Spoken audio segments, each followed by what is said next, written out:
నేను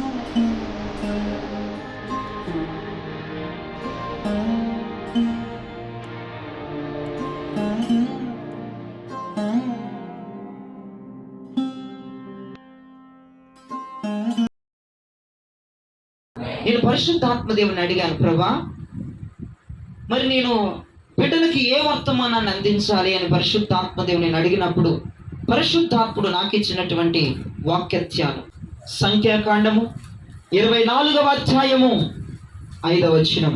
యాకోబు నీ గుడారములు ఇశ్రాయేలు నీ నివాస స్థలములు ఎంతో రమ్యమైనవి. ప్రైజ్ ది లార్డ్ చెప్పండి. హల్లెలూయా. అందరికి నా వైపు చూడండి, చాలా జాగ్రత్తగా వినండి ప్రియదేవజనం. ఇక్కడ మాట్లాడుతున్న మాట చూడండి. యాకోబు నీ గుడారములు ఇశ్రాయేలు నీ నివాస స్థలాలు ఎంతో రమ్యంగా ఉన్నాయి అంటున్నాడు ఒక దైవజనుడు. చాలా జాగ్రత్తగా వినాలి. ఒక దైవజనుడు పలుకుతున్నాడు. దైవజనుడు ఒక ప్రవక్త యాకోబును చూసి, ఇశ్రాయేలు ప్రజలను చూసి, మీ గుడారములు మీ నివాస స్థలములు రమ్యమైనవి అని చెప్తున్నాడు. ప్రైజ్ ది లార్డ్ చెప్పండి. అసలు దీని వెనక ఉన్న చరిత్ర ఏంటో చెప్తాను, వినండి, మీకు అర్థమవుతుంది. బాలాకు అనే రాజు బిలాము అనేటువంటి ప్రవక్త దగ్గరికి తన అనుచరుల్ని పంపించాడు. బాలాకు అనే రాజు బిలాము అనే దైవజనుడి దగ్గరికి తన అనుచరులను పంపించాడు. ప్రైజ్ ది లార్డ్ చెప్పండి. పంపించి ఏం చెప్పాడో తెలుసా? బిలాము, ఓ తండోపతండములుగా ప్రజలు గుంపులు కూడిపోయారు మా దేశంలో, మా ప్రాంతంలో. నువ్వు వచ్చి ఆ ప్రజల్ని శపించాలి. ఏమంటున్నారండి వాళ్ళు? నువ్వు వచ్చి ఆ ప్రజల్ని శపించాలి. కుప్పలుగా గుంపులుగా కూడిపోయినటువంటి ప్రజల్ని నీ నోటితో శపించాలి అని చెప్పారు. నువ్వు ఊరికనే శపించొద్దు, ఇంటెడు బంగారం ఇస్తామన్నాడు. దేవునికి స్తోత్రం చెప్పండి. నువ్వు శపిస్తే ఎంత బంగారం ఇస్తాడంట? ఇంటెడు బంగారం ఇస్తాడంట. నువ్వు ఏది కోరుకుంటే అది అన్నాడు రాజు. ఆ ప్రజలను నువ్వు శపించాలి.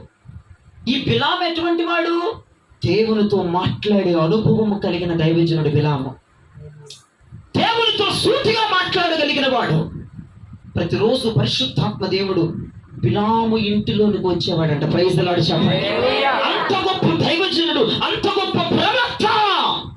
అతడు ఏది పలికితే అది జరుగుతుంది, అతడు ఏది మాట్లాడితే జరుగుతుంది. ఈ బాలాకు రాజు ఏం చేశాడు? అనుచరులు పంపించి ఇంటిడ బంగారం ఇస్తాము, నువ్వు ఏది కోరుకుంటే అది ఇస్తానంటున్నాడు బిలాము ప్రవక్త గారు, దైవజనులు గారు.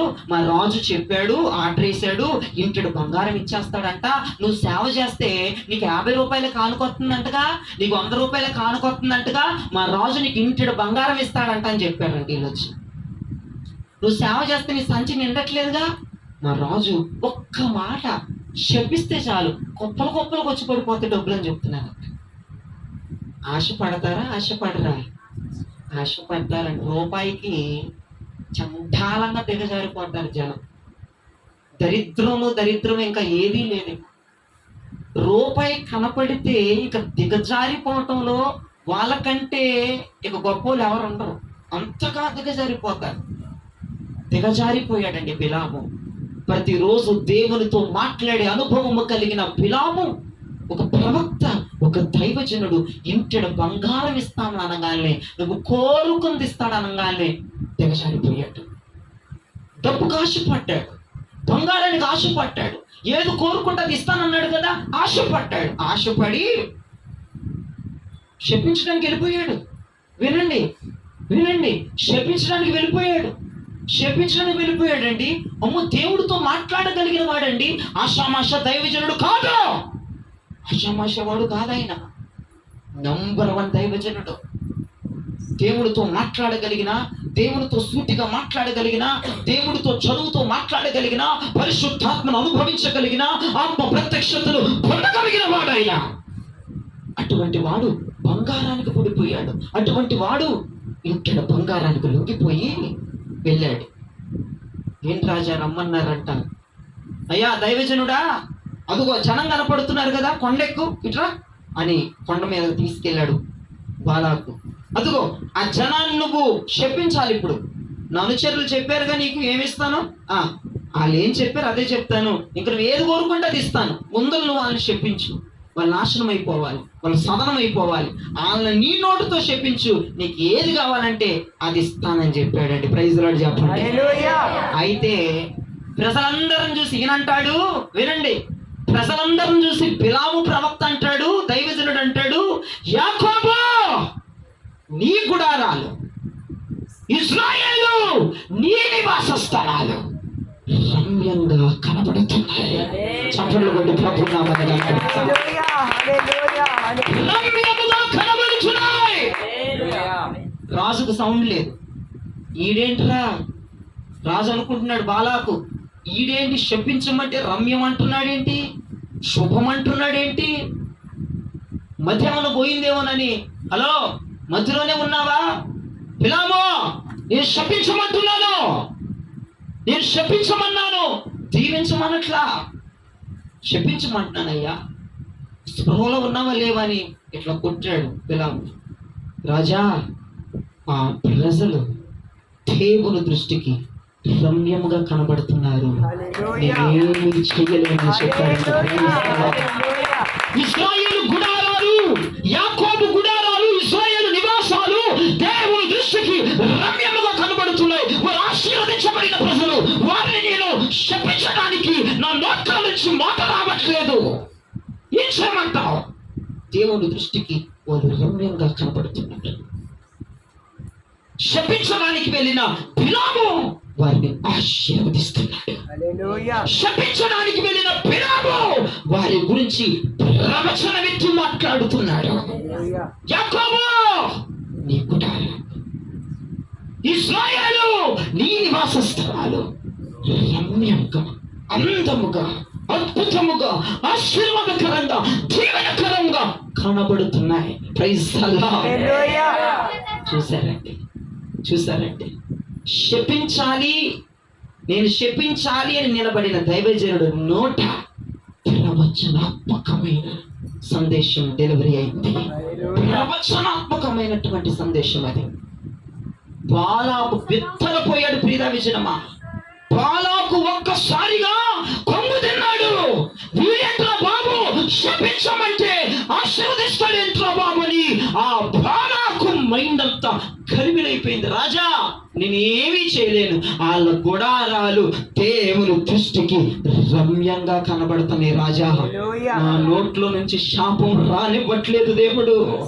వారు ఆశీర్వదింపబడిన వాళ్ళు బాలాక, వారు ఆశీర్వదించబడిన వాళ్ళు, వారి గుడారాలు రమ్యమైనవి, వారు ఆశీర్వదించబడిన వారు, వారు ఆధ్యాత్మికంగా వారు పెంపొందింపబడిన వారు. నేను వారిని చేయలేను, వారిని ఏమి శపించలేనని తేల్చి చెప్పేశాడు బాలాకి. Praise the lord. హల్లెలూయా. తేల్చి చెప్పేశాడు, ఇక తేల్చి మాట్లాడేశారు.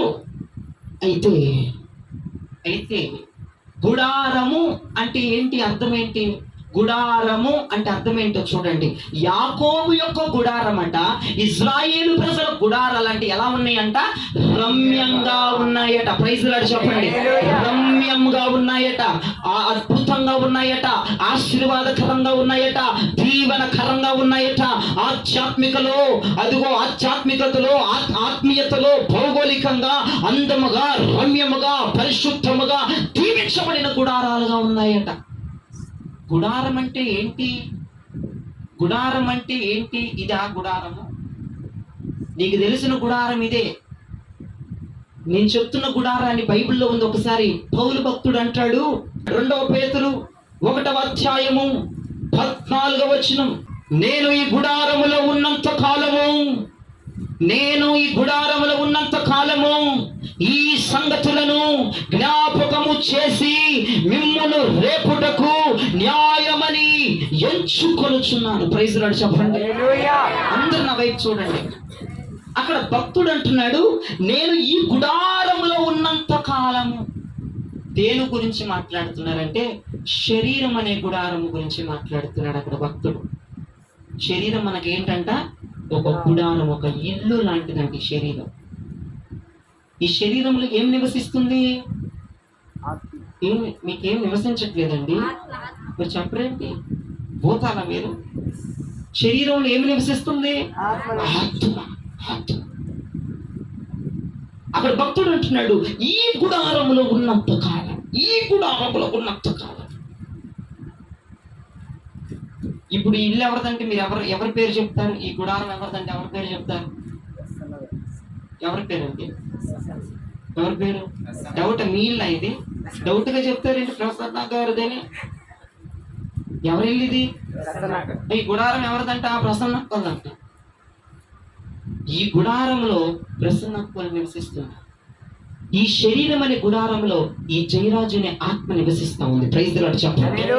ఈ శరీరం ఎవరిదరా అంటే జయరాజు అంటారు. ఈ శరీరంలో ఎవరు నివసిస్తున్నారంటే అదిగో జయరాజు ఆత్మ నివసిస్తుందంటారు. నాలో జయరాజు అంటే నా ఆత్మ నాలో నివసిస్తుంది. ఇది ఒక గుడారముగా బైబిల్ గ్రంథంలో సెలవిస్తుంది. దీన్ని ఒక గుడారముగా పోల్చాడు భక్తుడు. నేను ఈ గుడారంలో ఉన్నంత కాలం, ఈ గుడారంలో ఉన్నంత కాలం, క్లియర్గా అక్కడ కనబడుతుంది. నేను ఈ గుడారంలో ఉన్నంత కాలం ఈ సంగతులను జ్ఞాపకం చేసి మిమ్మల్ని రేపటకు న్యాయం ఎంచుకొనిచున్నాను. శరీరమే ఒక గుడారముగా పిలువబడుతుంది. ప్రైజ్ ది లార్డ్ చెప్పండి. అపోస్తలుడైన పౌలు గారు తమ శరీరాన్ని గుడారముగా మాట్లాడుతున్నాడు. అపోస్తలుడైన పౌలయ్య, నా శరీరము ఒక గుడారము. నేను ఈ గుడారములో ఉన్నంత కాలము దేవుని సంగతులు చెప్పడానికి స్వస్థతముగా ఉన్నాను.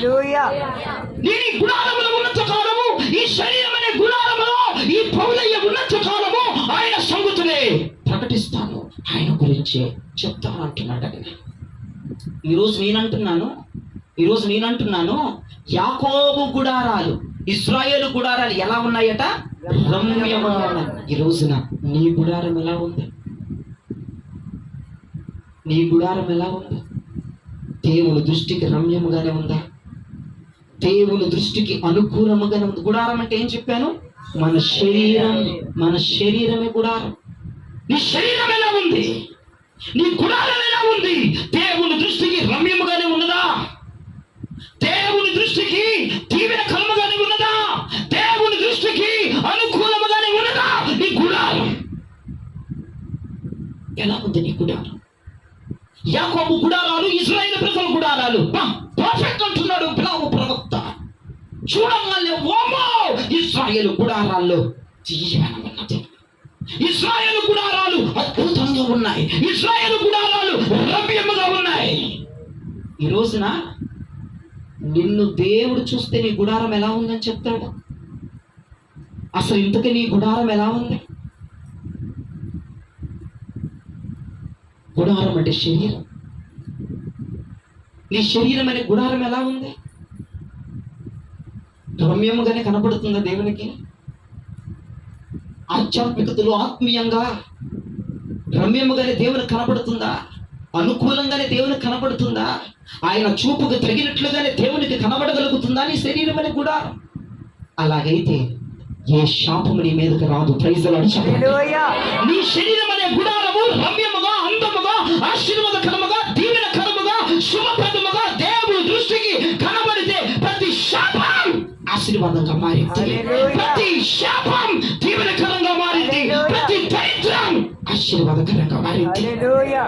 హలో వినండి, బిలాము ప్రవక్త శపిద్దామని నిలబడితే శాపమునకు ఆశీర్వాదం బయటకు వచ్చేసింది. ఏందో ఆశీర్వదించడం ఏంటంటే వాళ్ళ గుడారాలు దేవుని దృష్టికి రమ్యంగా ఉంటాయి. నా నోట్లోంచి శాపం రావట్లేదు. శాపాన్ని ఆశీర్వాదంగా దేవుడు మార్చేశాడు. ఎందుకు? గుడారాలు రమ్యంగా ఉన్నందుకు, దేవుని దృష్టికి అనుకూలంగా ఉన్నందుకు, దేవుని దృష్టికి ఆశీర్వాదకరంగా ఉన్నందుకు, దేవుని దృష్టికి శుభప్రదంగా ఉన్నందుకు ప్రతి శాపం ఆశీర్వాదంగా మారింది. ప్రతి ఆర్థికం అద్భుతంగా దేవుడు మారుస్తాడు. అవునండి, ఈరోజు నీ శరీరం అనే గుడారము రమ్యముగా దేవునికి కనబడట్లేదు. నీ శరీరం అనే గుడారము అద్భుతంగా దేవునికి కనబడట్లేదు. ఒక 2 గుడారాలు నేను బైబిల్లో చూపిస్తాను. ఒకవేళ మీరు అలా ఉంటే మీరు మారండి. రోజు రాత్రి ఒక 2 గుడారాలు నేను మీకు చూపిస్తాను బైబిల్లో. చూడండి ఒకసారి. యోబు గ్రంథము 11వ అధ్యాయము 14వ వచనం. పాపము నీ చేతిలో నుండి చూచి నీవు దాన్ని విడిచిన ఎడల నీ గుడారములో నుండి దుర్మార్గతను నీవు కొట్టివేసిన ఎడల నిశ్చయముగా నిర్దోషివై నీవు సంతోషించెదవు. చెప్పండి, నీ గుడారములో నుండి దుర్మార్గతను నీవు కొట్టివేసిన ఎడల. చూడండి అంట, ఆ గుడారంలోనట దుర్మార్గత ఉందట. హలో, వింటున్నారా? నేను చూపించిన మొట్టమొదటి గుడారంలో ఏముందట? దుర్మార్గత. దుర్మార్గత అంటే ఏంటంటే, దుర్మార్గత అంటే అనువాదించి నేను మాట్లాడుతున్నాను. దుర్మార్గత అనటానికి అనువాదం ఏంటంటే అధర్మము అని అర్థం. దుర్మార్గత నీ గుడారంలో ఉంది, అధర్మం నీ గుడారంలో. అధర్మం అంటే ఏంటయ్య గారు? ధర్మము కానిది అధర్మం. బైబిల్లో దేవుడు కొన్ని ధర్మాలు చెప్పారు. అంటే భిక్షం ఎత్తుకోవడంగా ధర్మం అంటే, అరే వీడు ధర్మంగా మాట్లాడాడు, అరే వీడు ధర్మంగా ప్రవర్తిస్తున్నాడు అంటారు చూసి, ఆ ధర్మం గురించి నేను మాట్లాడుతున్నా. దుర్మార్గత, నేను ఇప్పుడు చూపించిన యోబు గ్రంథంలో ఒక గుడారంలో దుర్మార్గత ఉందట, ఒక గుడారంలో అధర్మం ఉందట. ఏంటి అధర్మం? గుడారం అంటే ఏం చెప్పాను మీరు మర్చిపోవద్దు. గుడారం అంటే ఏం చెప్పాను? శరీరం. ఈ శరీరం అనే గుడారంలో, నేను చూపిస్తున్న మొట్టమొదటి గుడారంలో, ఈ శరీరం అనే గుడారంలో దుర్మార్గత చేరిపోయిందట, అధర్మం చేరిపోయిందట. అసలు అధర్మం అంటే ఏంటయ్య గారు? మీరు చెప్పండి, నాకు అర్థమవుతుంది.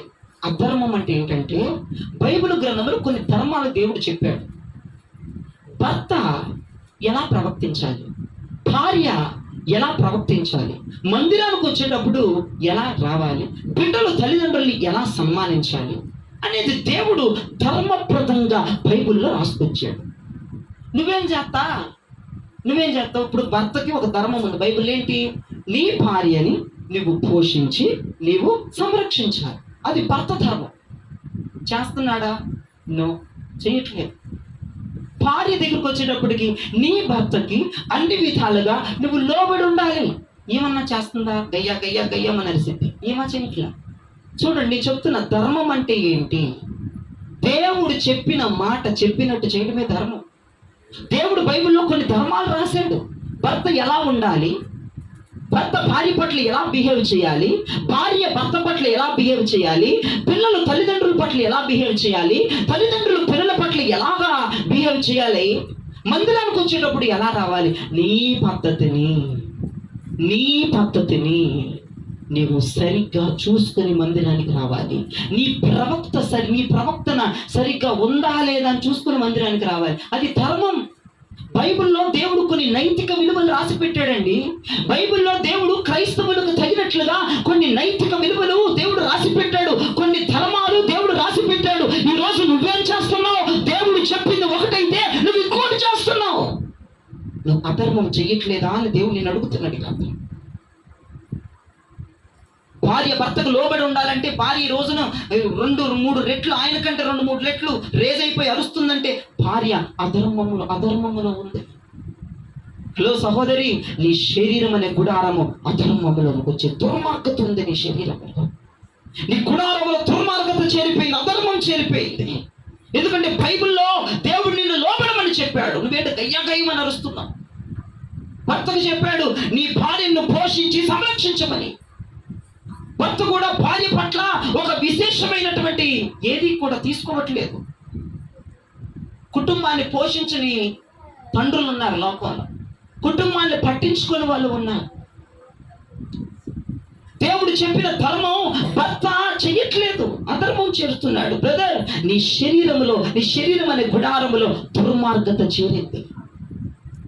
అంతేకాదు, పిల్లలకి ఏం చెప్పాడు? తల్లిదండ్రుల్ని వీళ్ళు చేసి వస్తున్నారా ఏంటి? ఏమన్నా మాట అంటే వచ్చేస్తుందండి, పొడుచుకొచ్చేస్తాను వర్షం. నేను అంతే చేస్తాను, నా ఇష్టం. ఏంటంట ఇప్పుడు చూసారా? పిల్లల వైఖరి చూడండి, యవన బిడ్డల వైఖరి చూడండి. ఒక స్థాయికి, ఒక స్టేజ్కి వచ్చిన తర్వాత తల్లి తండ్రి అని కూడా చూడట్లేదా? ఎట్టబడితట్ట మాట్లాడుతున్నారు. ఈ రోజున వాళ్ళు కూడా ధర్మాన్ని పాటిస్తున్నారా? లేదు, అధర్మం. ఇక్కడ ఎంతమంది శరీరం అనే గుడారాలు దుర్మార్గత చేరేది ఒకసారి చెక్ చేసుకోండి. అసలు దేవుడు చెప్పిన ధర్మాన్ని నువ్వు పాటిస్తున్నావా? ఒక భర్తగా నువ్వు దేవుడు ఏం చెప్పాడు నీ నీ గురించి బైబిల్లో రాశాడు. దేవుడు భర్త చేయాల్సిన పనులేంటి, భార్య చేయాల్సిన పనులేంటి, పిల్లలు చేయాల్సిన పనులేంటి, చర్చకు వచ్చేటప్పుడు ఎలా రావాలి, నీ పద్ధతిని నీ ప్రవర్తనని సరిగ్గా చూసుకొని రావాలి. ఎట పడితే అట్లా రాకూడదు, ఎటు పడితే అటు తిరిగి చర్చలకు రాకూడదు, ఎటు పడితే అట్లా ప్రవర్తించి చర్చలకు రాకూడదు. నీ పద్ధతి నీ ప్రవర్తన ఎలా ఉందో సరి చూసుకుని రమ్మన్నాడు. అది కూడా నువ్వు నిర్వర్తించట్లు అంటే నీ శరీరం అనే గుడారములు ఎంత దుర్మార్గత చేరిపోయింది ఒకసారి మీరు జ్ఞాపకం చేసుకుని ప్రియజనం. ఆ శరీరం అనే గుడారములో ఎంత భయంకరమైనటువంటి దుర్మార్గత చేరిపోయిందో. ఇంకొకటి చూడండి, కొంతమంది అసలు ఉపవాసాలు ఉంటాయి. ఇక్కడ ఉపవాసం ఎంతమంది ఉంటారు చేయి చూపించండి. వారానికి ఒక రోజు ఉంటాం అయ్యగారు. అమ్మో, ఇక రోజు తింటమే కొండలో వండుకొని రోజు వండుకోవటం తింటమేక ఒక గ్యాప్ ఎవరట్టింది. బైబిల్లో ఉందండి మాట, ఉపవాస దినాన్ని ప్రతిష్ఠించుకోండి అని. బైబిల్లో ఉందా లేదా? నేను సొంత మాటలు ఏం చెప్పట్లేదు, అన్ని బైబిల్లోనే చెప్తున్నాను. అదొక ధర్మం. క్రైస్తవులు ఒక విశ్వాసి, ఇప్పుడు దైవజనుడు 2 రోజులు ఉండాలి. ఒక గొప్ప దైవజనుడు ఏమన్నాడంటే, ఒక దైవజనుడు వారానికి 2 రోజులు ఉపవాసం ఉండాలి అని చెప్పాడు, గొప్ప దైవజనుడు. ఒక విశ్వాసి వారానికి 1 రోజైనా ఉపవాసం ఉండాలని మాట్లాడాడు. అలా ఉపవాసం ఉంటేనండి ఏం జరిగిద్దో తెలుసా? కుటుంబం మీదకి శాపం రాకుండా ఆశీర్వాదం వస్తుంది. ఆశీర్వాదం వస్తుందండి. మన గుడారంలో నుంచి, శరీరమైన గుడారంలో నుంచి దుర్మార్గత వెళ్ళిపోద్ది, అధర్మం వెళ్ళిపోద్ది. ఈ రోజు నుంచి అయినా ఉండండి ఉపవాసం. ఒక పూట ఉండండి, 1 రోజులో 1 పూట ఉండి ఫుల్గా ఉండొద్దు. పొద్దున మొదలు పెడితే మధ్యాహ్నం 3 లేక తినేసేయండి. అక్కడ బిర్యానీ మొత్తం ఆపేవాళ్ళు 3 గంటల దాకా ఉండండి. మంచిది ప్రియదైవజనం, ఇది నిజం. బైబిల్ చెప్తుంది ఉపవాస దినాన్ని ప్రతిష్ఠించుకోవాలి. లేకపోతే వాళ్ళు క్రైస్తవులే కాదు. ఒక విశ్వాసి అనేది 1 పూటన్నా 1 రోజన్నా ఉపవాసం ఉండాలట. దైవజనుడు అనేవాడు వారానికి 2 రోజులన్నా ఉపవాసం ఉండాలట. అప్పుడు సంఘం కాపాడబడిద్దట, నీ కుటుంబము కాపాడబడిద్దట. ప్రైజ్ ది లార్డ్, హల్లెలూయా. ఈ రోజున మరి ఒక భర్తకి ఇచ్చిన నైతిక విలువలు భర్త నిర్వర్తించలేకపోతున్నాడు, భార్యకి ఇచ్చిన నైతిక విలువలు భార్య నిర్వర్తించలేకపోతుంది, పిల్లలకి ఇచ్చిన నైతిక విలువలు పిల్లలు మరి వినియోగించుకోలేకపోతున్నారు. ఉపవాస దినాన్ని ప్రతిష్ఠించుకోమంటే ఉపవాస దినాన్ని ప్రతిష్ఠించుకోకుండా కొంతమంది ఉపవాసం ఎట్టుంటారు చెప్పినా నేను, అమ్మో భయంకరమైన వాళ్ళు తయారైపోతారు. నా కళ్ళ ముందు ఎంతమందిని చూశాను నేను. మేము ఉపవాసం ఉన్నాం అయ్యగారని గెల అట్టుపండ్లు తినేస్తుంది. ఒక గెల తెచ్చి కొనుక్కొని రేకులకు తగిలించుకుని ఇట్టాగే ఉంటాయి, ఎంత బారి. ఆ ఉపవాసం ఉంది. ఆ రోజు అయ్యగారు నేను ఉపవాస ప్రార్థన చేసుకుంటున్నాను, నాకు వచ్చి ప్రార్థన చేయండి. ఇంటికి వెళ్ళంగా నిలువెత్తినంత బారు అట్టికాయ గెల కనపడుతుంది. అదేంటమ్మా అన్న. తింటున్నాను అయ్యగారు, ఏదో ఒక 2 తింటున్నాను, ఎక్కువ కూడా కాదు. ఏంటి 2 తింటావు? నువ్వు కూడా తిన్నాను, నాకు నేను ఉపవాసం ఉన్నాను. ఆ రోజు నువ్వు కొద్ది తల్లి, నేను ఉపవాసం కట్టుకోలేదు, నేనే ఇక తినొచ్చేది ఏం అవ్వదు అంటున్నా. నాకు చెప్తున్నాను. కొంతమంది ఉపవాసాలు అయ్యి పొద్దున గ్యాస్ లేట్ ఇంత పెద్ద గ్లాస్ పాలు తాగేసేస్తారు. ఉపవాసాలు అయ్యి ఏం ఉపవాసాలు అట్లానే ఉపవాసం ఉండేది. కొంతమంది ఉపవాసాలు అట్లా ఉంటాయి. పొద్దున్నే టిఫిన్ చేసుకుంటూ వచ్చంట ఉపవాసం, మళ్ళీ మధ్యాహ్నం తినేస్తాను. ఇంకేముంది ఉపవాసం? 3 ఇడ్లీలు అంట, మళ్ళీ ఎక్కువ కూడా కాదంట. పొద్దున్న 8 3 ఇడ్లీలు అంట, 11 ఏదైనా జ్యూస్ చేసుకున్న తర్వాత జ్యూస్ అంట. అసలకి నాకు ఆయన చూస్తుంటే పగపగా మండిపోద్ది. ఇక ఎందుకున్నారే తెల్లా మీరు ఉపవాసాలు అనుకుంటాను. బయటకు అనలే కానీ బయటకంటే తంతారేమో అదొక భయం. మళ్ళీ అమ్మా అట్టికల్లా బాగా ఏలాడి తీసావు, బాగా తిను, మధ్యాహ్నం కల్లా అట్టికల్లంతా అయిపోద్దంట. తినాలంట. మరి ఆమె నాకు నేర్పిస్తుంది. ఏమవుతుంది అయ్యగారు అట్టిపండు తింటే? ఆకలి ఏం సావదు అట్టిపండు తింటే. కొంతమంది టీలు తాగేస్తారు, టీ ఆకలి చచ్చిపోద్ది. ఆ విషయం నీకు తెలుసుగా. టీలు తాగేస్తూ ఉంటారు. కొంతమంది ఏంటంటో చేస్తూ ఉంటారు. అది ఉపవాసాలు. అలా ఉండకూడదు. ఉపవాసం అంటే చక్కగా తలస్నానాలు చేసి ఏమి తినకుండా మళ్ళీ ఉపవాసం ఉండి పనులకు పరిగెడతారు. పనులకు కూడా వెళ్ళకూడదు. ఉపవాసం ఉండి పనులకెళ్ళి సంపాదించుకొని రాకూడదు. కడుపులు మార్చుకొని గదిలోనికి వెళ్ళి తలుపులు వేసుకొని ప్రార్థన చేయాలి. అది ఉపవాసం. కొంతమంది ఉపవాసం ఉండి వాళ్ళ పనులకు వాళ్ళు వెళ్ళిపోతూ ఉంటారు. అప్పుడు కడుపు మాత్రమే మార్చావు, నీకు అది నిజమైన ఉపవాసం కాదు. ఉపవాసం ఉన్నావు అంటే ఇంటి దగ్గర ఒక పూట అన్నా ఉండి ఒక 4-5 గంటలన్నా ప్రార్థన చేయాలి. అది ఉపవాసం. ఏమి తినొద్దు, ఏమీ తినకూడదు. అలా ప్రార్థన చేస్తే నీ గుడారములో దుర్మార్గత నిమిషాల్లో పారిపోద్ది. ప్రైజ్ ది లార్డ్ చెప్పండి. ఇప్పుడు నీ శరీరం అనే గుడారాల్లో దుర్మార్గత పేరుకుపోయిందండి. భర్త దేవుడు మాట వినట్లేదు, భార్య దేవుడు మాట వినట్లేదు, నీ కడుపును పుట్టిన బిడ్డలు దేవుడు మాట వినట్లేదు. మరి ఎంత దుర్మార్గత నీలో పొంచి ఉందో ఒక్కసారి జ్ఞాపకం చేస్తుంది. మీకు నేను ఆలోచనకు తెస్తున్నాను అంతే. మిమ్మల్ని నేను చేయట్లేదు, ఆలోచనకు తెస్తున్నా. నీ గుడారంలో దుర్మార్గత ఉందా లేదా అని నువ్వు టాలీ చేసుకోవాలి. నాకు తెలియదు. దేవుని మాట నువ్వేం చేయట్లేదు, ధర్మాన్ని నువ్వు ఏమి ప్రవర్తించట్లేదు, బైబిల్లో ఉన్న మాట నువ్వు ఏం చేయట్లేదు, అదంతా అధర్మమే. దేవుడు చెప్పిన దానికి వ్యతిరేకంగా చేస్తే నువ్వు అధర్మం చేసినట్లే. నీ గుడారంలో దుర్మార్గత ఉందని రాత్రి ఒప్పుకో. దేవుడు అద్భుతాన్ని చేయబోతున్నాడు. అధర్మాన్ని తొలగించాయి, నీ గుడారంలోంచి అధర్మాన్ని తీసాయి. అప్పుడు ఎవడైనా నీ కుటుంబం మీద పడి ఏడ్చిన, వినండి, నీ కుటుంబం మీద పడి ఏడ్చిన, మిమ్మల్ని శాపించిన, తుమ్మెత్తి పోసిన ఎంటుకు కూడా రాదు. మీది గట్టిగా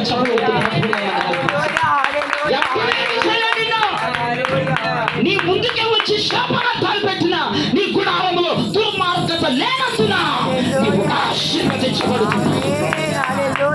ఒకవేళ దుర్మార్గత ఉందనుకో, ఆడేదంటే నీ మీద వచ్చి పనిచేస్తుంది. అవును, మరి ఏదంటే నీ మీద పనిచేస్తున్నాయి. అయ్యగారు నా మీద ఏడుపుతున్నారు, అయ్యగారు ఆ ఏడుపులు నాకు తగులుతున్నాయి, అయ్యగారు మా వాళ్ళు అయ్యగారు చెప్పిస్తున్నారు, అయ్యగారు అవన్నీ మాకు తగులుతున్నాయి. ఎందుకు తగులుతాయి? ఎవరు తప్పది? నీకు తగులుతున్నాయి అంటే శాపాలు నీ కుటుంబం మీద, నీ పిల్లల మీద పనిచేస్తున్నాయి. ఎవరు తప్పు? నీదే. నీ గుడారంలో దుర్మార్గత ఉంది కాబట్టి వాళ్ళు శపిస్తే ఆ శాపాలు నీ మీదకి వస్తున్నాయి. వాళ్ళు ఏడిస్తే ఆ ఏడుపులు నీకు తగులుతున్నాయి. వాళ్ళు దుమ్మెత్తి పోస్తే నాశనం అయిపోతున్నావు. ఎందుకు అవ్వాలి? ఇశ్రాయేలు గుడారాలు రమ్యముగా లేవా? శపించడానికి వెళ్ళిన దైవజనుడు నోట్లోంచి ఆశీర్వాదం బయటకు వచ్చిందంట. వినండి ప్రియ దైవజనుడు, ఇక్కడ ఉన్న ప్రతి ఒక్కరికి ఇది చాలా అవసరమైనటువంటి మాటలు. నీ గుడారం మీద శాపం పనిచేస్తుంది, తరాల తరబడి శాపం పనిచేస్తుంది, బిడ్డల మీద శాపం పనిచేస్తుంది, జనాలు ఏడుపులు పనిచేస్తూ ఉన్నాయి. ఎందుకు పనిచేస్తున్నాయి అంటే నువ్వు కరెక్ట్ గా లేవు. నీ గుడారాన్ని రాత్రి పరిశుభ్రపరచుకో, నీ గుడారాన్ని రాత్రి కడుగో. నా దేవుడు వచ్చి నీ గుడారంలో నివసించబోతున్నాడు. అప్పుడు ఎవడు చెప్పించుకొని మనమే వాడిని ఎంకరేజ్ చేయాలి. చెప్పించుకొని ఏమి కాదు, ఆడు శపిస్తా ఉంటాడా. ఆ మాటలన్నీ మన దగ్గర దాకా వచ్చి మన దగ్గరికి అవి టచ్ చేస్తున్నప్పుడు బ్లెస్సింగ్ గా మారిపోతాయి, ఆశీర్వాదంగా మారిపోతాయి. శాపాలు ఏమి మన మీద పనిచేయవు. ఒకవేళ శాపాలు నీ మీద నీ పితరుల శాపాలు, తల్లిదండ్రుల శాపాలు పిల్లల మీద పనిచేస్తాయి. ఇవన్నీ పనిచేస్తాయి అంటే నీ గుడారం అనే శరీరంలో దుర్మార్గత ఉన్నది. దుర్మార్గత అంటే ఏమని చెప్పాను? అధర్మం. భర్త చేసే పని భర్త చేయకపోవటం, భార్య చేసే పని భార్య చేయకపోవటం, బిడ్డలు చేసే పని బిడ్డలు చేయకపోవటం, అసలు ఉపవాసాలే ఉండకపోవటం. ఇది పెద్ద దరిద్రం, ఇది నిష్ఠ దరిద్రం. నిజమండి. ఈ రోజు నుంచి వారానికి ఒక రోజు. ఏ వారం ఉంటారు? ఏ వారం ఉండాలంటారు? లచ్చవారం ఉండనా, సోమవారం ఉండనా, మంచి రోజు చెప్పమంటారు. అటువంటి వాళ్ళు కూడా ఉంటారు. అమ్మో పిశాచులు వాళ్ళు. మంచి రోజులు చూసి చెప్పాలని నేను పంచాంగం చెప్పేవాడినా, నేను జాతకాలు చెప్పేవాడినా? అసలు మనకు మంచి రోజులు చెడ్డ రోజులు ఉంటాయో చెప్పండి, మీరు చెప్పండి. నాకు తెలియదు, అడుగుతున్నా. దేవుడు అన్ని రోజులు మంచిగా చూశాడు. అయ్యగారు మంగళవారం అయితే వద్దులే, ఏమేసి వచ్చి మంగళవారం నీకు శుక్రవారమా బాబు, శుక్రవారం వద్దులే అంటారు ఇంకొక ఆమె. చూడండి, ఎందుకంటే నైతిక విలువలు అలా తెలియదు. మరి శాపాలు పనిచేయవా? దరిద్రాలు పనిచేయవా? బిడ్డలు రోడ్లు పెట్టుకొని తిరగరా? నువ్వు ఇలాంటి మాటలు, ఇలాంటి సాంప్రదాయాలు నువ్వు చేస్తుంటే బిడ్డలు రోడ్ల మీద కాకుండా ఇంట్లో కూర్చుంటారా? ఏమన్నా నీ మాట వింటారా? నువ్వు ఇలాంటివన్నీ చేసుకుంటూ కూర్చుంటే, దేవునికి వ్యతిరేకంగా అధర్మాలు చేసుకుంటూ కూర్చొని నీ గుడారం అంతా దరిద్రమైపోయి, గుడారం అంతా దుర్మార్గత పేరుకుపోయి, అధర్మం పేరుకుపోయి, ఆయన మాట వినకుండా వాస్తులు నమ్ముతూ, జాతకాలు నమ్ముతూ, ఆడెవడో చెప్పిన మాటలు నమ్ముతూ జీవితాలు నాశనం చేసుకొని గుడారాలు పాడు చేసుకుంటారు. నీ శరీరాన్ని పాడు చేసుకుంటున్నావు. ఆలోచించండి, ఒక్కసారి ఆలోచించండి ప్రియా. విజయవాడ నుంచి నేను ఎందుకు వచ్చి ఇంత బాధతో, ఇది బాధతో చెప్తున్న మాట ఇది. మన క్రైస్తవులు ఆత్మీయులుగా బ్రతకట్లేదు, దేవుని మాట వినట్లేదు. వీళ్ళు ఎప్పుడో చెప్పిన మాట నమ్ముతున్నారు, కానీ బైబిల్లో దేవుడే వచ్చి ఆమెకు చెప్పిన మాట నమ్మట్లేదు. రోడ్డును పోయేవాడు వచ్చి ఏదో అనంగాన్ని భయం పెట్టేసుకుంటారు. ఇది మంచి రోజు కాదంటారు, అది కాదంటారు, ఇది కాదంటారు, వాస్తులు అంటారు, అడుతిప్పాలంటే ఎన్ని అధర్మాలండి, ఎన్ని అధర్మాలండి. ఆలోచించండి. నీ బిడ్డలు మారకపోవటానికి, నీ భర్త మారకపోవటానికి, నీ కుటుంబాలు మారకపోవటానికి, నీ కుటుంబాలు డెవలప్ అవ్వకపోవడానికి గల కారణం నీ శరీరమైన గుడారం అంత దుర్మార్గతతో నీకు ప్రేరేపించడం. దేవుడు చెప్పిన మాటలు చెయ్యండి. బైబిల్లో దేవుడు ఏ ధర్మాలు చెప్పాడో, పిల్లలకి ఏ ధర్మాలు అయితే బైబిల్లో ఉంది, భార్య ఏం చేయాలో బైబిల్లో ఉంది, భర్త ఏం చేయాలో బైబిల్లో ఉంది, ఉపవాసాలు ప్రతిష్ఠించమని బైబిల్లో ఉంది. బైబిల్లోనే చెయ్యండి. నీ గుడారం ఎంత ఆశీర్వాదకరంగా మార్చబడిద్దో చూడండి. నీ గుడారం ఎంత దీవెనకరంగా మార్చబడిద్దో చూడండి. ప్రైజ్ లార్డ్ చెప్పండి. ఇప్పుడు రెండో గుడారం చూపిస్తాను చూడండి. ద్వితీయోపదేశకాండం 1వ అధ్యాయం 27వ వచనం. ద్వితీయోపదేశకాండం 1వ అధ్యాయం 27వ వచనం. మీ గుడారములలో సనుగుచు. చాలు. ప్రైజ్ లార్డ్ చెప్పండి. గట్టిగా చెప్పండి. ఏముందంట రెండో గుడారంలో? నువ్వు బాగా సనుగుతా ఉంటుంది కదా. పాల ప్యాకెట్ లేకపోయినా, బియ్యం లేకపోయినా, డబ్బు లేకపోయినా వెంటలు వచ్చేస్తా నీకు. సనుగుడు సనుగుడు సనుగుడు సనుగుడు భర్త మీద సనుగుడు, అత్త మీద సనుగుడు, పిల్లల మీద సనుగుడు, ఈదోల మీద సనుగుడు, ఇంటి పైన వాళ్ళ మీద సనుగుడు, ఇంటి పక్కన వాళ్ళ మీద సనుగుడు, పొద్దుగూలు సనుగుడు. ఉన్నా సనుగుడే, లేకపోయినా సనుగుడే. ఉంటేనేమో ఎందుకు ఉందని, లేకపోతేనేమో ఎందుకు లేదని. భర్త ఇంటికి వస్తే ప్రశాంతంగా ఉండేవారు, ఏదో ఒక సనుక్కుంటా ఉంటుంది. భార్య అత్త కనపడితే చాలేక హిప్స్లోకి వెళ్ళిపోతుంది సనుగుడు. మళ్ళీ అమ్మ కనపడితే ఆరాటం ఎక్కువైపోతుంది. చెబుతున్నా, మీరు నన్ను తిట్టుకోబాక, నన్నే చెప్పి వెళ్తాను నేను. ఏం చేయని దేవుడు నన్ను నాకు ఆశీర్వదించాడు. నువ్వు లేని చెప్పాకరా, నేను ఈ పోస్ట్లో తీసి అవకడెక్క ఉన్నది చెప్పాను. దేవునికి స్తోత్రం చెప్పండి. సనుగుళ్ళు ఉన్నా సరే చాలా డేంజర్ తెలుసా. అందరి శాపాలు నీ మీద పనిచేస్తాయి. ఏదన్నా లేకపోతే సనుగుతావు, భర్త మీద సనుగుతావు, అర్థం మీద సనుగుతావు. ఇజ్రాయేల్ ప్రజలంట దాహం ఎత్తంటే సనుగుతున్నారండి. కొంతమంది దైవజనుల మీద కూడా సనుగే వాళ్ళు ఉండకపోలేదు. దైవజనుల మీద కూడా సనుక్కుంటా ఉంటారు. నేను నా గురించే చెప్పాడు, ఎవరో చెప్పేశారు, వీళ్ళకి ఎవరో మెసేజ్ పెట్టేశారు నా గురించి, అందుకే వాక్యం నా మీద రాసుకొచ్చాడు. నాకు అయ్యే పనులు మాకు, నీ మీద ఇంత బాగా రాసుకొస్తాం వాక్యాలు ఇంటి దగ్గర కూర్చొని. ఈ మాటలండి. మరి మీరు ఉన్నారో లేదో నన్ను క్షమించండి. అట్లాంటి వాళ్ళు ఉంటే కనుక నేను మిమ్మల్ని టార్గెట్ చేసి చెప్పట్లేదు. ఒకవేళ ఉంటే మీ గుడారాలు ఆశీర్వాదకరంగా ఉండాలని మాటలు చెప్తున్నాను. దైవజనుడి మీద సనుక్కుంటారు, ఇంటి యజమానుడి మీద సనుక్కుంటారు, అత్త మీద సనుక్కుంటారు, ఇంటి పక్కన వాళ్ళ మీద సనుక్కుంటారు. ఏమన్నా ఉన్నా సనుక్కుంటారు, లేకపోయినా సనుక్కుంటారు. ఇజ్రాయేల్ ప్రజలు సనిగి సనిగి సనిగి సనిగి చంపేశారు. చూడ వినండి వినండి.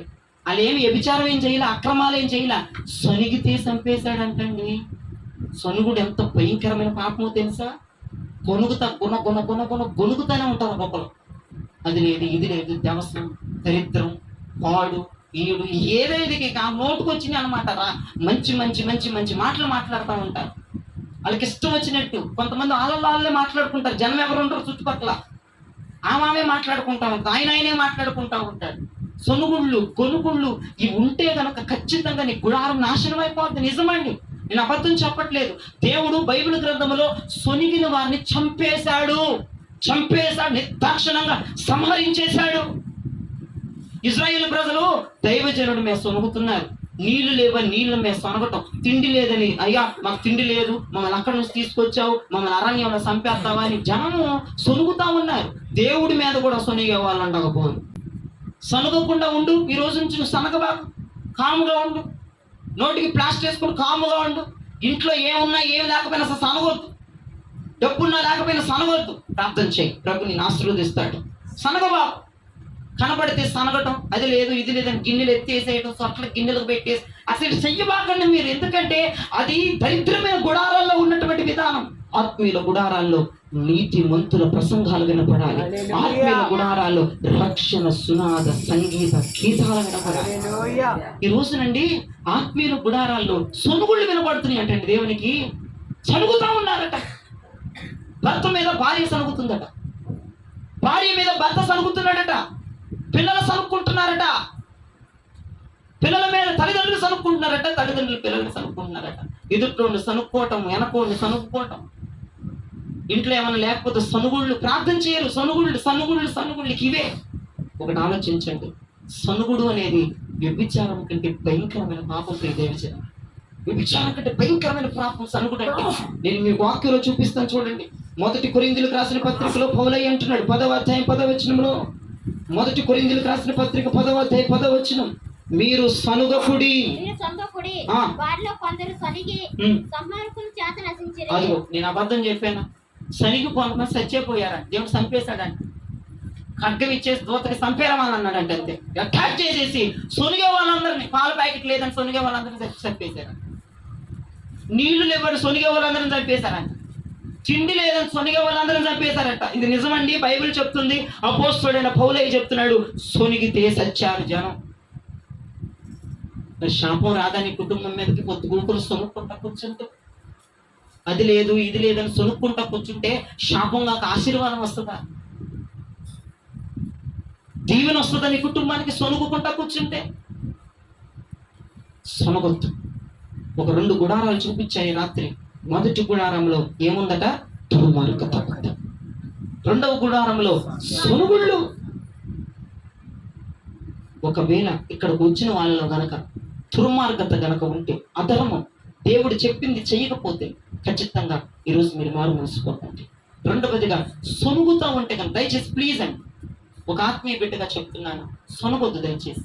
ఎందుకంటే అది మన జీవితానికి మంచిది కాదు, అది దూరం పెడదాం మనం. సొనుగుడు అనేది బైబిల్లో పెద్ద కేసు. అది వ్యభిచారం కంటే పెద్ద హత్య, నరహత్య కంటే, మనిషిని చంపినోడు కంటే డేంజరస్ పాపం అది సొనుగుడు అనేది. మీరే చూశారు కదా, పౌలయ్య చెప్పాడు, సొనిగారంట కొంతమంది, వారిని సంహారకుడు రికించేసి చచ్చిపోయారు, తలలు తెగిపోయినట్టు సొనిగే వాళ్ళు. ఆలోచించండి, ఒక్కసారి మనసు పెట్టి ఆలోచించండి. ఎందుకు సొనుగుతున్నావా ఈ రాత్రి? నీకు మారు మనసు రావాలి. సొనుగుతూ కాముగా ఉండు, దేవుడి మీద ఆధారపడు, దేవుని మీద స్టాండప్ అయిపో, చేతులెత్తంతే ఏ నా వల్ల కాదు నువ్వే చేయమని దేవుడు వదిలే. సొనుగుద్దు. సొనిగితే కుటుంబాల మీదకి, బిడ్డల మీదకి, వాళ్ళ తరాల మీదకి శాపం బలంగా పనిచేసింది. ఇప్పుడు నీ గుడారం ఎలా ఉండాలి? అసలు ఏం చేస్తే మన గుడారాలు రమ్యంగా ఉంటాయి అయ్యారు? మరి ఏం చేయమంటారు చెప్పండి? దుర్మార్గం తీసేసుకుంటాను ఈ రోజు. ఎంతమంది తీసేసుకుంటారు? చేతులెత్తి ప్రభుకు స్తోత్రం చెప్పండి. అయ్యగారు ఈ రోజు నుంచి నేను సనగనయ్య గారు అన్నారు, దేవుడికి స్తోత్రం చెప్పండి. అయితే ఇన్ని రోజులు సనుగుతూనే ఉన్నావు, నువ్వు అయితే ఒప్పేసుకున్నావు, సనుగుతూనే ఉన్నావు, ఏది లేకపోయినా సనిగేదని అయితే సనగబాకు తల్లి. మంచోళ్ళు మీరు అందరూ, సనుగొద్దు. అయ్యగారు మరి ఈ రోజు నుంచి సనగను కానీ నేను, నువ్వెంతో బాధతో చెప్తున్నావు కానీ, దుర్మార్గం కూడా తీసేసుకుంటాలే కానీ సనుగుళ్ళు కూడా ఉండవులే, నేను మానేస్తాను, ఇక బుద్ధి మానేస్తాను. మరి నా గుడారం ఇజ్రాయేల్ గుడారాల్లాగా రమ్యంగా ఉండాలని నేనేం చేయమంటావు?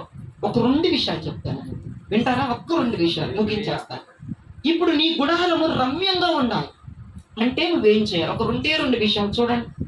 2 విషయాలు. ఆదికాండము 12వ అధ్యాయము 8వ వచనాన్ని చదువు. ఆదికాండం 12వ అధ్యాయం 8వ వచనం. అక్కడ నుండి అతడు బయలుదేరి బేతేలుకు తూర్పునున్న కొండకు చేరి, పడమటి నుండి బేతేలుకును తూర్పునున్న హాయికిని మధ్య గుడారం వేసి, అక్కడ యెహోవాకు బలిపీఠం కట్టి యెహోవా నామం ప్రార్థన చేసెను. అదిగో నా వైపు చూడండి, అక్కడ ఒక వ్యక్తి కనపడుతున్నాడు. ఆ వ్యక్తి పేరు అబ్రహాం. అబ్రహాము గారి గుడారంలో ఏముందో తెలుసా? ప్రార్థన. అనండి ఒకసారి అందరూ కూడా, ప్రార్థన ఉంది. అబ్రహాము గారు గుడారం వేసి బలిపీఠము కట్టి యెహోవాకు ప్రార్థన చేస్తున్నాడు. అబ్రహాము గుడారములో దుర్మార్గత లేదు, అబ్రహాము గుడారములో సనుగుళ్ళు లేవు. సనుగుళ్ళు లేవండి. అబ్రహాం భార్య గురించి మీకు తెలుసుగా, శారమ్మ, గర్భఫలం లేదు, సనిగిందా? సనుగుళ్ళు లేవేమి లేవు. అసలు ఇద్దరు కూడా ప్రార్థనా వీరులండి. Praise the lord. వారి గుడారములో నిత్యం ప్రార్థన పడిద్దట. ఇప్పుడు సపోజ్ ఇల్లు ఉంది, మేము ఉంటున్నాం అనుకున్నాం, గొడవలు జరిగితే పక్కనోడికి వినపడదా? ఎదురువాడు వినపడిద్ది. నువ్వు మరి కొద్ది మరి కొత్త అంతా అరుగుతావా? రోడ్ ఆ గుమ్మం దగ్గరికి వెళ్ళి మరి అరుగుతావు. పోయి ఇంట్లో అరిస్తే నువ్వు చిన్నగా అరుతావా?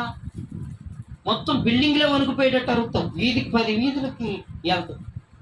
ఇంట్లో ఆత్మీయుల గుడారాల్లో ప్రార్థన వినపడవలసినటువంటి ఆ క్రైస్తవుల ఇళ్లలో గొడవలు వినపడటం అనేది చాలా దరిద్రమైనటువంటి పరిస్థితి. అబ్రహాము మీరు ఎక్కడన్నా చదవండి, ఆదికాండం అంతా మీరు చదవండి. అబ్రహాము ఎక్కడ గుడారం వేసినా యెహోవాకు ప్రార్థన చేస్తాడటండి. అబ్రహాము గుడారానికి దుర్మార్గత లేదు, సొనుగుళ్ళు లేవు. ఏముంది మరి? ప్రార్థన ఉంది. ప్రైజ్ ది లార్డ్ చెప్పండి. ప్రార్థన. మొదటి జామున లెగిచి భర్త కోసం నువ్వు ప్రార్థన చేస్తున్నావా? నీ బిడ్డలకు, అయ్యగారు నా బిడ్డలు మారట్లేదు, నా భర్త మారట్లేదు అయ్యా అని అంటున్నావు. బానే ఉంది. సరే ప్రార్థన చేస్తాను ఈరోజు నేను. మరి నువ్వు నీ భర్త కోసం మొదటి జామున లెగిసి ప్రార్థన చేస్తున్నావా? భర్తలు లెగిసి భార్యను లేపేటువంటి దరిద్రమైన పరిస్థితికి వచ్చేసింది ప్రపంచం. భర్తలే లేచి భార్యను లేపాలి. ఇదివరకు రోజులేమో భార్యను భర్తను లేపేవాడు. ఇప్పుడు సీన్ రివర్స్ అయిపోయింది. ఏమే 8 అయిపోతుంది, టీ పెట్టలే, కాఫీ పెట్టలే, పెట్టుకోవయానికి రాదా? మొన్న నేర్పించానుగా. ఓ పతాకలాని ఒకరోజు కూడా రెస్ట్ సామదు నాకు. ఇవి ఇక నువ్వు మొదటి జామున లెగిసి ఊకుంటా ప్రార్థన ఏం చేస్తావు? మొదటి జామున లెగిసి చేతులు ఎత్తావంట భర్త కోసం. నా భర్తను ఆశీర్వదించయ్యా, నా భర్తకు మారు మనసు ఇవ్వయ్యా, నా బిడ్డలకు మారు మనసు ఇవ్వయ్యా, నా బిడ్డల ప్రయోజకుల నుంచి అయ్యా, నా ఆర్థికం నుంచి విడిపించండి అయ్యా, దుర్మార్గత నుంచి విడిపించండి అయ్యా. అయ్యా నేను సొనిగేదానిలా ఉన్నానయ్యా. అయ్యా కొరింథీయులకు రాసిన పత్రికలు పౌలయ్యా సొనిగే వాళ్ళట డేంజర్ అని చెప్పాడంటయ్యా. అయ్యా సొనిగే వాళ్ళని నువ్వు చంపేసావంటయ్యా. ఆ సొనిగేటువంటి పాపములను తొలగించయ్యా, దుర్మార్గత తీసేయ్యా, అధర్మాన్ని తొలగించయ్యా, నేను పరిశుద్ధంగా ఉంచయ్యా, నేను పవిత్రంగా ఉంచయ్యా, నా కుటుంబాన్ని కాపాడయ్యా, నా భర్తను ఆశీర్వదించయ్యా, నా బిడ్డలు ఆశీర్వదించయ్యా, మమ్మల్ని అభిషేకించయ్యా, మాకు భాషలు ఇవ్వండి, మాకు ప్రవచనాలు ఇవ్వండి, మమ్మల్ని ఆత్మతో నింపండి, మమ్మల్ని వైభవంతో నింపండి అని మొదటి జామున లెగిచి ప్రార్థించే గుడారముగా నీ గుడారం మారాలి. ఒక్కసారి గనకండి ఈ రోజు నుంచి మీరు ప్రయత్నం చేసి చూడండి. మొదటి జామున తెల్లవారుజామున లెగిసి మీరు ప్రార్థన చేసి చూడండి. ఎందుకు వస్తుందో చూస్తా నీ మీదకి నీ శాపం. అప్పుడు శాపం ఏమి నీ గుడారాలను టచ్ చేయదు. ఆశీర్వాదం ఇంటి తలుపులను తట్టింది. ఆశీర్వాదం ఇంటి డోర్స్ కొట్టింది. హలో మేడం తీయండి, డోర్ తీయండి అని నీకు అవసరత ఏదైతుందో ఆ అవసరత నీ తలుపు కొట్టింది. ఖచ్చితంగా నేను చెప్తున్నా నిజమే. నువ్వు గనక మొదటి జామున లెగిసి నీ భర్త కోసం, నీ బిడ్డల కోసం, నీ కోసం, ఆర్థిక సమస్యల కోసం, ఆధ్యాత్మిక సమస్యల కోసం, ఆత్మీయ కొదువు కోసం ప్రార్థన చేసి చూడు. ఈ రోజు నుంచి ప్రార్థన చేసి చూడు. మొదటి జామున అలారం పెట్టుకొని లెగిసి ఒక్కసారి చూడు. ఆ అనుభూతి వేరు, ఆ అనుభవాలే వేరు. నీ గుడారం అంతా ఎలా కనపడిద్దో తెలుసా? దేవునికి రమ్యముగా. Praise the lord. రమ్యంగా కనపడే గుడారం మీద దేవుడు ఏమన్నా రాయి పండిస్తాడా? ఎప్పే ఎంత తోపు వచ్చి ఎదురు నుంచున్నా ఆయన ఇట్టే పడేస్తాడు. అరే నా బిడ్డల గుడారాలు రమ్యంగా ఉన్నాయి, వారిని ఏం చేయడానికి వీళ్ళు. నా బిడ్డ మొదటి జామునే అదుగో ఏడుస్తూ ప్రార్థన చేస్తుంది, కంటిని పిలుస్తుందిరా. నువ్వు శపించిన ఆ శాపం నేను ఆశీర్వాదంగా మారుస్తానని దేవుడు చెప్పాలి. నీ గురించి సాక్ష్యం. అపవాదిగాడు ఇప్పుడు రేపు వస్తాడు నేను శపించడానికి. దేవుడు అనాలి, ఏంట్రా వచ్చి నుంచున్నావేంటి నా బిడ్డల ముందు? వాళ్ళు ఎవరనుకున్నావు? ఇశ్రాయేలు ప్రజలు. రమ్యముగా వాళ్ళ గుడారాలు నా దృష్టికి కనపడుతున్నాయి. నువ్వు ఎన్ని మాట్లాడినా వాళ్ళకి ఏమి అవ్వదు. ఒకసారి అని చూడని దేవుడు నీ గురించి గొప్ప సాక్ష్యం ఇవ్వాలి. అపవాదికి, నీ శత్రువులకి సాక్ష్యం ఇవ్వాలి దేవుడు. నీ శత్రువుల ముందు నీకు భోజనం సిద్ధపరచాలి దేవుడు. Praise the lord. Hallelujah, hallelujah. కాబట్టి మన గుడారాల్లో ఏముండాలండి? ప్రార్థన. ప్రైజ్ ది లార్డ్ చెప్పండి. హల్లెలూయా. మన గుడారాల్లో దుర్మార్గత ఉండాలి. అవునా? ఉండాలా? ఉండొద్దా? మేము అట్టే సత్తాం లేక నువ్వు చెప్పేసుకో అంటారా? దుర్మార్గత అంటే ఏం చెప్పాను? అధర్మము. అధర్మం అంటే అర్థం ఏంటి? ఆ ధర్మం కానిది, దేవుడు చెప్పింది చెయ్యకపోయేది అధర్మం. అలా ఎంతమంది ఉంటారు దుర్మార్గత? ఇంకా ఈ రోజుకి కూడా ఇంకెంతమంది ఉంటారు దుర్మార్గం? ఈ రోజు కూడా ఇంకెంతమంది ఉంటారు సనుగుతా? మన కుటుంబాలు ఆశీర్వదించమని ఖచ్చితంగా నేను చెప్తున్నా. అలా గనక మీరు ఉంటే ఖచ్చితంగా నీ బిడ్డలు అక్కడే ఉంటారు, నీ భర్త అక్కడే ఉంటాడు, అందరూ ఎదిగిపోతా ఉంటారు, ఒక ఆధ్యాత్మికతలో ఒక ఆత్మీయతలో ఒక స్థాయిలోకి వస్తూ ఉంటారు. నువ్వు ఇంకా అట్టాగే తగలడతావు. దుర్మార్గత కానీ సులుగుళ్ళు కానీ ఉంటే ఖచ్చితంగా నీ కుటుంబం పైకి రాదు. ప్రతి శాపం నీ మీద పనిచేస్తుంది, ప్రతి దరిద్రం నీ మీద పనిచేస్తుంది, ప్రతి అవిధేయతలు నీ మీద పనిచేస్తాయి, ప్రతి ఒక్క దుర్మార్గత నీ మీద పనిచేస్తాయి. ప్రేమ అదే అబ్రహాము గుడారంలో ప్రార్థన ఉన్నట్టు నీ గుడారంలో ప్రార్థన ఉందనుకో, ఎవడు ఎన్ని మాట్లాడినా నీకేమీ జరగదు, ఎవడు ఎన్ని శపించినా నీకేమీ జరగదు. ఏ కుటుంబాలు నీ మీద పడి ఏడిసినా, వాళ్ళు బాగుపోయిపోతున్నారని ఏడిసిన ఆ ఏడుపు నీ మీద వాళ్ళదు. ప్రైజ్ ది లార్డ్ చెప్పండి. రెండవది, ఇంకా మన గుడారంలో ఏముండాలి చివరగా నేను చెప్పి ఇక ముగిస్తున్నాను. రెండవదిగా మీ గుడారంలో ఏముంటే మీరు ఆశీర్వదించబడతారంటే 2వ కొరింథీయులకు రాసిన పత్రిక 5వ అధ్యాయము 1-2 వచనాలు చదవండి. 2వ కొరింథీయులకు రాసిన పత్రిక 5వ అధ్యాయము 1-2 వచనాలు చదవండి. భూమి మీద మన గుడారమైన ఈ నివాసము శిథిలమైపోయినను చేతి పని కాక దేవుని చేత కట్టబడినదియు నిత్యమైనదియునైన నివాసము పరలోకమందు మనకున్నదని ఎరుగుదుము. మనము దిగంబరులము కాక వస్త్రము ధరించుకొని వారముగా కనబడుదుము. కాబట్టి పరలోకము నుండి వచ్చు మన నివాసము దీనిపైని ధరించుకొన నపేక్షించుచు దీనిలో మూలుగుచున్నాము. దీనిలో మూలుగుచున్నాము ఆ మాట పట్టుకోండి. దేనిలో ఈ గుడారములో మేము మూలుగుచున్నాము. Praise the lord.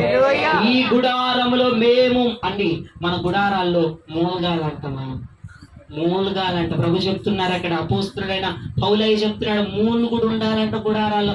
దేని గురించి మూలగాలి? దేహ విముక్తి కొరకు మనం మూలగాలి. ఈ దేహము అక్షయంగా ఎత్తబడటానికి మనం మూలగాలి. ఈ దేహము ఇదిగో మహిమ శరీరముగా మారటానికి మనం మూలగాలి, మూలుగుతూ ఉండాలి. పరిశుద్ధత కొరకు మూలుగుతూ ఉండాలి. ఎందుకంటే దేవుడు రేపో మాపో మధ్యాకాశానికి రాబోతున్నాడు. గుబ్బ వలె ఎరిగిపోవటానికి, గుబ్బ వలె ఎగిరి మన తండ్రి ఒడిలో ఒదిగిపోవటానికి మన గుడారాల్లో ఏముండాలట? మూలుగులు ఉండాలి, మూలుగుతూ ఉండాలి. పరిశుద్ధత కొరకు మూలుగుతూ ఉండాలి. మొట్టమొదటిగా మన గుడారాల్లో ఏముండాలి? ప్రార్థన ఉండాలి. రెండవదిగా మన గుడారాల్లో మూలుగుడు. ఎందుకయ్యా పౌలయ్యా ఎందుకు మూలుగుతున్నావో, మూలుగుతా ఉంటావేంటని పౌలు పాస్టర్ గారిని మీరు అడిగితే ఆయన అంటాడు, దేహ విమోచన కొరకు నేను మూలుగుచున్నాను. ఈ పాపిష్టి శరీరాన్ని విడిచిపెట్టి నా పరలోకపు తండ్రి కుడి పార్శ్వములకు చేర్చడానికి నేను మూలుగుచున్నాను. ఈ తుచ్చమైన నీచమైన అభిలాషలను కలగజేసే శరీరాన్ని వదిలిపెట్టి పరలోకమునకు వెళ్ళటానికి నేను మూలుగుచున్నాను. అడ్డమైన కోరికలు కలగజేసే ఈ శరీరాన్ని నేను వదిలిపెట్టి పరలోకమునకు వెళ్ళటానికి నేను మూలుగుచున్నాను. ఈ అపవిత్రత, టెంప్టేషన్స్, ఏదన్నా చూస్తే భయంకరమైన ఆలోచన కలగజేసే ఈ దరిద్రమైన శరీరాన్ని వదిలి వెళ్ళటానికి నేను మూలుగుచున్నాను అంటున్నాడు పౌలయ్య. మన గుడారాల్లో ఏముండాలి? మూలుగుడు ఉండాలి. దేని కొరకు మూలుగుతా ఉండాలంటే పరిశుద్ధత కొరకు, పరిశుద్ధ పట్టణం కొరకు, త్వరలో రాబోతున్న రారాజు కొరకు. రారాజు కొరకైన మూలుగుడు, పరిశుద్ధత కొరకైన మూలుగుడు. అయ్యా ఈ శరీరంలో నుంచి నీ దగ్గరికి నేను ఎప్పుడు వచ్చేస్తాను? ఈ పాపిష్టి శరీరంలో నుంచి, ఈ దౌర్భాగ్య శరీరంలో నుంచి, ఈ నీచమైన నికృష్టమైన ఈ శరీరంలో నుంచి నేను ఎప్పుడు నీ వద్దకు వస్తానో అని నువ్వు మూలుగుచ్చు ఉండాలి. అలా మూలుగుచ్చు ఉన్నప్పుడు నీ శరీరం, నీ గుడారము ఆశీర్వదింపబడుతూ ఉంటుంది, రమ్యమైనదిగా కనపడుతుంది. Praise the lord. హల్లెలూయా. ఇశ్రాయేలు గుడారాలు దేవుడికి ఎలా కనపడ్డాయట? రమ్యముగా. ఈరోజు నీ గుడారాలు రమ్యంగా కనపడాలంటే నీ గుడారాలు ఏముండాలి? ప్రార్థన ఉండాలి. రెండవది పరలోక పట్టణము కొరకు మూలుగుచూ ఉండాలి. యేసయ్యా మీరు రాకల్లో రేపో మాపో రాబోతున్నారు. నా బిడ్డలు నా భర్త ఎత్తబడాలయ్యా, నేను నా బిడ్డలు నా భర్త ఎత్తబడాలయ్యా, నీ కుడి పార్శ్వములు ఉండాలయ్యా, మధ్యాకాశములు ఒదిగిపోవాలయ్యా, నీ రొమ్ము మీద ఆనుకోవాలయ్యా, మేము ఎత్తబడే గుంపులో ఉండాలి, నా భర్త ఎత్తబడే గుంపులో ఉండాలి, నా బిడ్డలు ఎత్తబడే గుంపులో ఉండాలి, నేను ఎత్తబడే గుంపులో ఉండాలి. ఉండాలయ్యా. ఈ శరీరంలో ఉండలేకపోతున్నామయ్యా. ఈ శరీరం మాటి మాటికి అయ్యా నాతో శరీరాశలు కలగజేస్తుందయ్యా. ఈ శరీరం కోరికలు కలగజేస్తుంది. ఈ శరీరం లోకం మీద ఆశలు పుట్టిస్తుందయ్యా అని నువ్వు మూలుగుచూ ఉన్నప్పుడు నీ గుడారం ఆయనకి రమ్యముగా కనబడుతుంది. ఆయనకు వన్స్ ఒక్కసారి నీ గుడారం రమ్యంగా కనపడిందంటే ఇక నీ గుడారం మీద ఏమన్నా పనిచేస్తాయా? ఏ శక్తులు పని చేయవు. ఏ అడ్డమైన మాంత్రిక చాతబడి చిల్లాంగి బలామతి శక్తులు నీ కుటుంబం మీద పనిచేయవు. ఎలా ఉంటే పనిచేయవు? ప్రార్థనాపూర్వకంగా ఉంటే, పరలోక పట్టణము కొరకు మూలుగుచ్చు ఉంటే నీ గుడారం మీద ఏ తంత్ర మంత్ర విద్యలు పనిచేయవు. ఏ శాపాలు పనిచేయవు. ఏ దరిద్రం పనిచేయదు. ఏ ఆర్థిక పీడితం నీ కుటుంబం మీద పనిచేయదు. ఏ రోగాలు నీ మీద పనిచేయవు. ఈ రోజున అతి చిన్న వయసులో, యవన వయసులో నేను నా ప్రభుకి నేను అర్పించుకున్నది, నేను సినిమాలకు వెళ్ళాలన్నకుండగా, ఫ్రెండ్స్తో తిరగాలన్నకుండగా, నేను సమాజంలో మా బంధుత్వాలతో కలిసి నేను సాంప్రదాయాలు పాల్గొనాలన్నకుండగా అని మనిషిని కాదా? నాకు ఉంటుంది. కానీ నేను మూలుగుచున్నాను. ఈ శరీరంలో నుంచి పరలోక పట్టణం వెళ్ళడానికి ప్రతిరోజు మూలుగని రోజు అంటూ ఉండదు నా జీవితంలో. అయ్యా ఈ శరీరం త్వరగా తీసుకెళ్ళయ్యా. లోకాశలను కలగజేసే శరీరం అయ్యా. తుచ్చమైన నీచమైన అభిలాషను కలగజేసే శరీరం అయ్యా. ఆశలను ప్రేపెట్టే శరీరం, దరిద్రమంతా నెత్తి మీదకు తెచ్చే శరీరం అయ్యా అని ప్రతిరోజు నేను ఏడుస్తా మూలుగుతా ఉంటా ప్రభు దగ్గర. అన్నిటిని వదులుకున్నామండి. బంధువులను వదులుకున్నా, బాంధత్యాలను వదులుకున్నా, రక్త సంబంధాలు తెంచుకున్నా, ఫ్రెండ్స్ను వదులుకున్నా, లోకాన్ని వదులుకున్నా, సమస్తాన్ని వదిలేసా. ప్రభు కొరకు బ్రతుకుతున్నాను. ఈ రోజు మీ మధ్యలో నేను కనబడుతున్నాను. ఆలోచించండి. 23 సంవత్సరాలు, 50 సంవత్సరాలలో ఉన్నారు, 40 సంవత్సరాలలో ఉన్నారు, 30 సంవత్సరాలలో ఉన్నారు. మీకు 2 చేతులతో ఒకటే అడుగుతున్నా. 23 సంవత్సరాలకి లోకాన్ని వదులుకున్నా. 40 వచ్చినాను లోకాన్ని వదులుకోలేకపోతున్నా. 50 వచ్చినాను లోకాన్ని వదులుకోలేకపోతున్నా. సాంప్రదాయాన్ని వదులుకోలేకపోతున్నా. లోకాన్ని వదులుకోలేకపోతున్నాం. నీచమైన దృష్టమైన కోరికల్ని చంపుకోలేకపోతున్నాం. మళ్ళా నీకు 50 సంవత్సరాలు, 40 సంవత్సరాలు, 30 సంవత్సరాలు, 23 సంవత్సరాలకి సర్వాన్ని చంపుకొని ప్రభు కొరకు బ్రతుకుతున్నాను. నేనే మీకు నిదర్శన సాక్ష్యం, ప్రత్యక్ష సాక్ష్యం.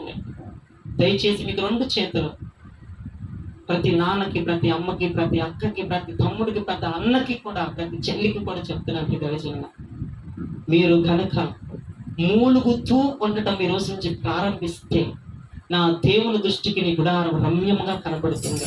ఒక్కసారి ఆయన దృష్టికి నీ గుడారం రమ్యంగా కనబడిందంటే పరలోకం నుండి వచ్చుచున్న ఆశీర్వాదాలన్నీ మనవే. ఎవరికి ఇవ్వడు దేవుడు. ఈ రోజు నుంచి మూలగటం ప్రారంభించండి. కోరికలను చంపుకోండి, ఆశను చంపుకోండి, దేవుని కొరకు బ్రతకండి, మారు మనసు పొందండి. నీ గుడారాలు ఇజ్రాయేలు గుడారాలుగా రమ్యముగా దేవునికి రాత్రి కనపడునుగాక. ఎంతో మందికి వాక్యం అర్థమైంది. గట్టిగా దేవునికి స్తోత్రం చెప్పండి. ఇంకా గట్టిగా చెప్పాలి. ఈ వాక్యము దేవుడు మీ వినికిల్లో దీవించి ఆస్వాదించి ఫలింపచేయునుగాక.